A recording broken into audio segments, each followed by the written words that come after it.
Hello everyone, welcome back to my channel. ನಾನು ನಿಮ್ಮ ಪ್ರೀತಿಯ ಚೈತ್ರ ಅರ್ದೇವಾಡಿಗ ಮಾತಾಡ್ತಾ ಇರೋದು. ನಮ್ಮ ಝೂಝು ನೋಡಿ ಕೂತಲ್ಲೇ ಹೇಗೆ ನಿದ್ದೆ ಮಾಡ್ತಾ ಇದ್ದಾಳೆ ಅಂತ ಹೇಳಿ. ಹಾಗೆ ತುಂಬ ದಿನ ಆಗಿತ್ತು ಪಾನಿಪುರಿ ಅಂತ ತಿಂದೆ, ಮಸಾಲೆ ಪುರಿ ಅಂತ ತಿಂದೆ. ಹಾಗೆ ನಾನು ತಿಂತಾ ಇದ್ದೆ ಮಸಾಲೆ ಪುರಿಯನ್ನು. ಸೊ ಹಾಗೆ ಜೂನ್ 1 ಬಂದಾಗಿತ್ತು. ಸೊ ಅಪ್ಪನ ಬರ್ಡೇ ಸೆಲೆಬ್ರೇಟ್ ಮಾಡೋಣ ಅಂತ ಹೇಳಿ ಪ್ಲ್ಯಾನ್ ಮಾಡಿ ಬರ್ಡೇ ಸೆಲೆಬ್ರೇಟ್ ಮಾಡೋಕ್ಕೆ ಸ್ಟಾರ್ಟ್ ಮಾಡಿದ್ವಿ. ಡೆಕೋರೇಷನ್ ಎಲ್ಲ ತುಂಬ ಸಿಂಪಲ್ ಆಗಿದೆ, ಬಟ್ ತುಂಬ ಸ್ಯಾಟಿಸ್ಫೈಯಿಂಗ್ ಆಗಿತ್ತು ಅಂತಲೇ ಹೇಳ್ಬೋದು. ನೋಡ್ತಾ ಇದ್ದ ಹಾಗೆ ಕರೆಂಟ್ ಹೋಗಿಬಿಡೋದ, ಮತ್ತೇನು ಮಾಡೋಣ, ಕರೆಂಟ್ ಇಲ್ಲದಿದ್ದರೂ ಕಟ್ ಮಾಡೋ ಕೆಲಸವನ್ನಂತೂ ಬಿಡಲಿಕ್ಕಾಗಲ್ಲ ಅಂತ ಹೇಳಿ ಕಟ್ ಮಾಡೋಕ್ಕೆ ಸ್ಟಾರ್ಟ್ ಮಾಡಿದ್ವಿ. ಕರೆಂಟ್ ಹೋದ ಟೈಮಲ್ಲಿ ವಿಡಿಯೋ ತೆಗಿಲಿಕ್ಕೆ ಒಂಥರ ಮಜವಾಗಿತ್ತು ಅಂತಲೇ ಹೇಳ್ಬೋದು. ಆ ದೀಪದ ಕ್ಯಾಂಡಲ್ನ ಬೆಳಕಿಗೆ ಒಂಥರ ಖುಷಿ ಫೀಲ್ ಆಗ್ತಾ ಇತ್ತು ಅಂತಲೇ ಹೇಳ್ಬಹುದು. ಮನಸ್ಸಿಗೆ ಆಗಾಗ ಖುಷಿ ಕೊಡ್ತಾ ಇರಬೇಕು, ಎನರ್ಜಿ ಬೂಸ್ಟ್ ಮಾಡ್ತಾ ಇರಬೇಕು. ಸೊ ಆ ಕೆಲಸವನ್ನು ನಾನು ಆಗಾಗ ಮಾಡ್ತಾ ಇರ್ತೇನೆ, ನನ್ನ ಆ್ಯಕ್ಟಿವಿಟೀಸ್ ಮೂಲಕ ಆಗಿರಬಹುದು, ಸಮ್ ಅದರ್ ರೀತಿಯಿಂದಾಗಿರಬಹುದು.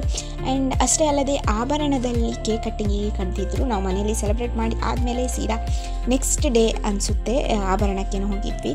ಅಲ್ಲಿ ಸೆಲೆಬ್ರೇಷನನ್ನು ಮುಗಿಸಿದ್ವಿ. ಕೇಕ್ ಉಳಿದದನ್ನು ಕಟ್ಟಿಕೊಟ್ಟಿದ್ರು. ಸೊ ಮನೇಲಿ ಚೆಂದ ಬ್ಯಾಟಿಂಗ್ ಮಾಡಿದ್ದು. ಮತ್ತೊಂದು ದಿನ ನಾವು ಆಭರಣಕ್ಕೆ ಹೋಗಿದ್ವಿ, ಮುಗುತಿ ಚೇಂಜ್ ಮಾಡೋಣ ಅಂತ ಹೇಳಿ. ಆ ಮುಗುತಿಯನ್ನು ನೋಡಿ ಬೋರ್ ಆಗಿತ್ತು. ಸೊ ಓಚರ್ ಇತ್ತು, 500 ಇತ್ತು. ಸೊ ಹಾಗಾಗಿ ಹೋಗಿದ್ವಿ. ಒಂದು ವಾರದೊಳಗೆ ಹೋಗಬೇಕು ಅನ್ನುವ ಪ್ಲ್ಯಾನ್ ಇತ್ತು. ಹಾಗಾಗಿ ಆ್ಯಂಡ್ ಹೋದ್ಮೇಲೆ ಈ ಮುಗುತಿಯನ್ನು ಚಾಯ್ಸ್ ಮಾಡಿದ್ವಿ, ಹೇಗಾಗಿದೆ ಅಂತ ಹೇಳಿ ಕಮೆಂಟ್ ಮಾಡಿ. ಆ್ಯಂಡ್ ನಾನು ಮದ್ರಂಗಿ ಹಾಕೋಣ ಅಂತ ಹೇಳಿ ಅಂದ್ಕೊಂಡೆ, ಬಟ್ ತುಂಬ ಪೇಷನ್ಸ್ ಇರಲಿಲ್ಲ. ಹಾಗಾಗಿ ಮದುವೆ ಪತ್ರಿಕೆಯಲ್ಲಿ ಈ ರೀತಿಯಾಗಿ ಹಾಕಿದರೆ ಹೇಗಾಗ್ಬೋದು ಅಂತ ಹೇಳಿ ಐಡಿಯಾ ಉಪಯೋಗಿಸಿ ಈ ರೀತಿಯಾಗಿ ಮಾಡಿದೆ. ಈ ಕಾಲೇಜ್ ಲೈಫಲ್ಲಿ ಇರುವಾಗಲೇ ಆದಷ್ಟು ಎಂಜಾಯ್ ಮಾಡಿಬಿಡಬೇಕು. ಬಿಕಾಸ್ ಇನ್ನೇನು ನಾವು ರಿಯಲ್ ವರ್ಲ್ಡಿಗೆ ಹೋದಾಗ, ಜಾಬಿಗೆ ಹೋದಾಗ ಈ ರೀತಿಯಾಗಿ ಸಣ್ಣ ಪುಟ್ಟ ವಿಚಾರದಲ್ಲಿ ಖುಷಿ ಕಂಡುಕೊಳ್ಳಲಿಕ್ಕೆ ಸಾಧ್ಯವಾಗದೇ ಇರಬಹುದು, ಅಥವಾ ಸಾಧ್ಯ ಮಾಡಲಿಕ್ಕೂ ನನ್ನ ಮನಸ್ಸಿಲ್ಲದೆ ಇರಬಹುದು. ಹಾಗಾಗಿ ಈಗಲೇ ಎಷ್ಟು ಸಾಧ್ಯವೋ ಅಷ್ಟು ಖುಷಿ ಪಡಬೇಕು, ಇದ್ದ ವಸ್ತುಗಳಲ್ಲಿ ತೃಪ್ತಿ ಪಡಬೇಕು ಅನ್ನೋದು ನನ್ನ ಉದ್ದೇಶ. ಆ್ಯಂಡ್ ಡೆಕೋರೇಷನ್ ಮಾಡಿದ್ದೇನೆ ನೋಡಿ, ಇಂಡೋರ್ ಪ್ಲ್ಯಾಂಟ್ಸ್ಗಳನ್ನು ಚೆನ್ನಾಗಿ ನೀಟಾಗಿ ಜೋಡಿಸಿ. ಆ್ಯಂಡ್ ಈ ಬೆಕ್ಕಂತೂ ನೋಡಿ, ಚುಕ್ಕಿಯನ್ನು ಅವಳಂತೂ ಮರ ಹತ್ತಿ ಮಂಗನಿಗೆ ಫೈಟ್ ಕೊಡ್ಲಿಕ್ಕೆ ಹೋಗಿದ್ಲು. ಆ್ಯಂಡ್ ಅದು ಕೆಳಗಿಳಿದು ಬರುವಾಗ ಇವಳು ಪಿಡ್ಚಾಗಿದ್ದಾಳೆ ಅಂತಲೇ ಹೇಳ್ಬೋದು. ಚಿಕ್ಕವಳು ತುಂಬ ಸೈಲೆಂಟಾಗಿ ಕೂತಿದ್ಲು. ಈ ಒಂದು ಬೆಕ್ಕುಗಳ ಖುಷಿಯ ವಿಚಾರ ಏನಪ್ಪ ಅಂತ ಹೇಳಿದರೆ, ಇದಕ್ಕೂ ಮೊದಲಿನ ಬೆಕ್ಕು ಕೂಕು ಆಗಿರಬಹುದು, ಇವುಗಳಾಗಿರಬಹುದು, ನನ್ನನ್ನು ಡ್ರಾಪ್ ಮಾಡಲಿಕ್ಕೆ ಬರ್ತದೆ ರೋಡ್ವರೆಗೂ. ಕೂಕು ಅಂತೂ ಸ್ವಲ್ಪ ದೂರ ಬಂದು ಹೆದರಿ ಕೂತ್ಕೊಳ್ತಿತ್ತು. ಬಟ್ ಈ ಬೆಕ್ಕುಗಳು ಹಾಗಲ್ಲ, ಎಷ್ಟು ದೂರ ಹೋಗ್ತೇವೋ ಅಷ್ಟು ದೂರ ಬರ್ತಾ ಇರ್ತದೆ. ಆ್ಯಂಡ್ ಚಿಕ್ಕವಳಂತೂ ಹಿಂದೆ ಸುತ್ತೋದ್ರಲ್ಲಿ ನಂಬರ್ 1, ಪಿಟ್ಟ ಹೆಜ್ಜೆ ಇಟ್ಕೊಂಡು ಮತ್ತೆ ಓಡಿ ಬರುವ ಸೀನ್ ನೋಡಬೇಕಿತ್ತು. ತುಂಬಾ ಕ್ಯೂಟಾಗಿ ಅನಿಸುತ್ತೆ. ಆ್ಯಂಡ್ ಮನೆಗೆ ನೆಂಟರು ಬಂದಿದ್ದರು. ತುಂಬ ಟೈಮ್ ನಂತರ ಒಂದು ನೆಂಟರನ್ನು ನೋಡಿ ಖುಷಿಯಾಯಿತು ನನಗೆ. ಹಾಗೆ ಅಮ್ಮನಿಗೆ ಕಿವಿದಂತಂದಿದ್ರು, ಅಜ್ಜಿಗೆ ಸೀರೆ ಅಂತಂದಿದ್ರು. ಸೊ ಕಿವಿದಂತೂ ತುಂಬ ಅಂದರೆ ತುಂಬಾ ಸಖತ್ತಾಗಿದೆ ಅಂತಲೇ ಹೇಳ್ಬೋದು. ನನಗಂತೂ ತುಂಬ ಇಷ್ಟ ಆಯಿತು. 2 ಕಿವಿದು ಕೂಡ. ಒಂದಂತೂ ನನ್ನ ಫೇವ್ರೆಟ್ ಉಂಗುರಕ್ಕೆ ಮ್ಯಾಚ್ ಆಗುವ ಥರ ಇತ್ತು. ನಾನು ಕಾಲೇಜಿಗೆ ಈ ತೊಟ್ಟೆಯನ್ನು ಇಟ್ಕೊಂಡು ಹೋಗ್ತೇನೆ, ಬಿಕಾಸ್ ಬುಕ್ ಎಲ್ಲ ಇರ್ತದಲ್ವ, ಚಂಡಿ ಆಗಬಾರ್ದು ಎಂಬ ಕಾರಣಕ್ಕೆ. ಇಲ್ಲಿ ನೋಡಿ, ನಾನು ಅದನ್ನು ಬೆಡ್ಡಲ್ಲಿ ಇಟ್ಟದ್ದು.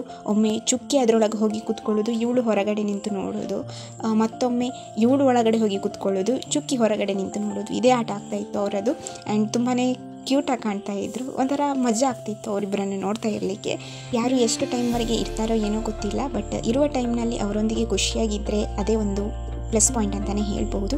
ಹಾಗೆಯೇ ನಾನು ಬೆಕ್ಕುಗಳ ಜೊತೆಗೆ ಆದಷ್ಟು ಟೈಮ್ ಕಳೀಲಿಕ್ಕೆ ಪ್ರಯತ್ನ ಪಡ್ತೇನೆ. ಬಿಕಾಸ್ ಈ ಪ್ರಾಣಿಗಳ ವಿಷಯಕ್ಕೆ ಬಂದರೆ ಯಾವಾಗ ಏನು, ಹೇಗೆ, ಎತ್ತ ಏನು ಅನ್ನೋದೇ ಗೊತ್ತಾಗೋದಿಲ್ಲ. ಹಾಗಾಗಿ ಈ ಒಂದು ಬಾರ್ಡರ್ ಇದೆಯಲ್ವ, ಸೊ ಇದು ಖಾಲಿ ಬಿದ್ದಿದೆ ಅಲ್ವಾ, ನಾವು ಏನಾದರೂ ಕ್ರಿಯೇಟಿವಿಟಿ ಮಾಡಬೇಕು ಅಲ್ಲ ಅಂತ ಹೇಳಿ ಅಲ್ಲೇ ಮಣ್ಣು ಹಾಕಿ ಈ ಸಣ್ಣ ಹೂ ಬಿಡುವಂತಹ ಗಿಡವನ್ನು ನೆಟ್ಟೆ. ಅದೊಂಥರ ಬಳ್ಳಿ ಥರ ಬರ್ತದಲ್ಲ, ತುಂಬ ಚೆನ್ನಾಗಿ ಕಾಣ್ತದೆ. ಅಷ್ಟೇ ಅಲ್ಲದೆ ಈಗಾಗಲೇ ತುಂಬ ಹೂಗಳು ಕೂಡ ಬಿಟ್ಟಿದೆ, ಸ್ವಲ್ಪ ಉದ್ದ ಕೂಡ ಬೆಳೆದಿದೆ ಅಂತಲೇ ಹೇಳ್ಬೋದು. ಬಾತ್ರೂಮ್ನ ಅವಸ್ಥೆ ನೋಡಿ ಹೇಗಿದೆ. ಆ್ಯಂಡ್ ಆ್ಯಕ್ಚುಲಿ ಕ್ಲೀನಾಗಿ ಇಟ್ಕೊಂಡ್ರೆ ಅಡ್ಜಸ್ಟ್ ಮಾಡಿ ಇದು ಚೆನ್ನಾಗಿ ಆಗ್ತಾಯಿತ್ತು. ಬಟ್ ನನಗೆ ಹೊಸ ಪೇಂಟಿಂಗ್ ಮಾಡೋಣ ಅನ್ನುವಂತಹ ಮನಸ್ಸಿದ್ದ ಕಾರಣ ನಾನು ಈ ಒಂದು ಬಾತ್ರೂಮ್ನ ಕಲರನ್ನು ಚೇಂಜ್ ಮಾಡಿದೆ. ಸೊ ಅಮ್ಮ ಒಂದು ಗ್ರೀನ್ ಟೈಪ್ನ ಲೈಟ್ ಕಲರನ್ನು ತಂದು ಕೊಟ್ಟರು. ಸೊ ಅದನ್ನು ಹಚ್ಚಿದೆ. ನನಗೆ ಅಷ್ಟೊಂದು ಇಷ್ಟ ಆಗಲಿಲ್ಲ ಆ ಕಲರ್, ಬಟ್ ಇಟ್ಸ್ ಓಕೆ ಅಂತಲೇ ಹೇಳ್ಬೋದು.